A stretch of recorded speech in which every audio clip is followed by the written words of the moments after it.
চলুন দেখে নিই যারা নো কন্ট্যাক্টে আছেন তাদের পার্টনার আপনাকে নিয়ে কি ভাবনা চিন্তা করে, তাদের পার্টনার তাদের নিয়ে কি ভাবনা চিন্তা করে। এটা জেনারেল কালেক্টিভ টাইমলেস রিডিং, আপনি যখনই দেখবেন তখন আপনার সাথে রেজোনেট করবে। ওকে, আপনার পার্টনার কোথাও না কোথাও আপনাকে মিস করছে, আপনার পুরনো পিকচার দেখা, আপনার ভীষণভাবে আপনার মেমোরিজগুলো মনে করে এবং নতুন করে আপনার সঙ্গে নতুন করে শুরু করতে চায়। কারণ ওনার আপনার সঙ্গে নো কন্ট্যাক্ট হওয়ার পর উনি কোথাও লার্নিং করেছেন, উনি কোথাও বুঝেছেন যে ইউনিয়ন ছাড়া উনি থাকতে পারবেন না, কোথাও ট্রান্সফরমেশন ওনার মধ্যে ঘটছে। এবং অবস্ট্যাকেল কি আছে?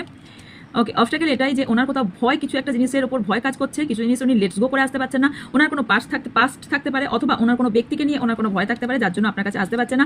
এটা হতে পারে এটা কোনো পুরনো কোনো সিচুয়েশন বা পুরনো কোনো ওভার থিঙ্কিংও এনার হতে পারে, বা এনার সাথে কেউ কন্ডিশন রাখতে পারে যার জন্য এনার হয়তো আপনার কাছে আসতে পারছে না, বা কোনো ধরনের এমন কিছু ট্রুথ থাকতে পারে যেটা রিভিল হয়ে যাবে আপনার সামনে, তার জন্য আসতে পারছে না। অবস্ট্যাকেল আমি এটাই দেখতে পাচ্ছি। ওনার নেক্সট অ্যাকশন দেখবো, তার আগে বলে নিই আপনার জন্য নতুন যে কোর্সটা আনা হয়েছে ম্যানিফেস্টেশন এবং ল অফ অ্যাট্রাকশনের উপর কোর্স।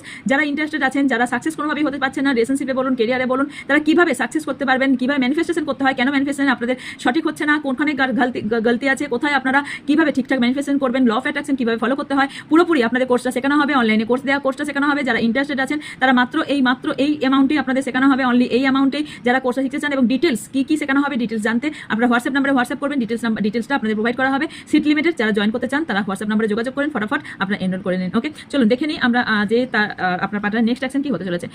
ওকে, কোথাও পুরোনো সম্পর্ক থেকে মুভ করে আপনার কাছে আসতে আমি দেখতে পাচ্ছি। ওকে, এবং কোনো সম্পর্ক কাট আউট করে মুভ করে সিচুয়েশন, কোনো খারাপ সিচুয়েশন থেকে মুভ করে আপনার কাছে আসতে আমি দেখতে পাচ্ছি। বিকজ এনার লাইফে সাডেন কোনো চেঞ্জেস এসছে আপনার সঙ্গে নো কন্ট্যাক্ট হওয়ার পর, যার জন্য উনি রিয়েলাইজ করেছেন এবং সারপ্রাইজও হয়েছেন যে আপনার সঙ্গে রিলেশনশিপ কাটার পর ওনার লাইফে এত বড় চেঞ্জেস এই কারণে এসেছে বিকজ আপনি ওনার লাকি পার্সন ছিলেন। আপনি চলে যাওয়ার পর এনার লাইফে এত বড় ঘটনা ঘটেছে এবং কোথাও না কোথাও এই কারণেই ওনার মধ্যে ট্রান্সফরমেশন এসেছে। ওর জন্যই আপনার কাছে আসতে চায় এই ব্যক্তি, কারণ উনি এমন কিছু ব্যক্তির সঙ্গে সামনাসামনি হয়েছেন যেখান থেকে উনি বুঝেছেন আপনি ছাড়া বাকি, উনি হয়তো অন্য কোনো ভালো বেটার অপশন যেতে গিয়ে বুঝেছেন যে বাকি অন্যগুলো বিষধর সাপ, বিষক্রিয়া, বাউন্ডারিজ ভীষণ বেশি, আপনার কাছে এলেই সব থেকে বেশি বেটার ফিল করে। এবং কোথাও না কোথাও এই ব্যক্তি আপনার সঙ্গে একটা ডেট প্ল্যান করবে এবং আপনাকে কোথাও একটা কমিটমেন্ট দিতে চলেছে, বা আপনার সাথে কোথাও না কোথাও কথা বলার বা আপনার সাথে কমিউনিকেশন করতে চলেছে। বিকজ এই ব্যক্তি আপনার টুইন ফ্লেম, এই ব্যক্তি কোথাও ক্ল্যারিটির সাথে আপনার কাছে আসতে চলেছে, কিছু ট্রুথ আপনাকে বলতে চলেছে। So claim this energy.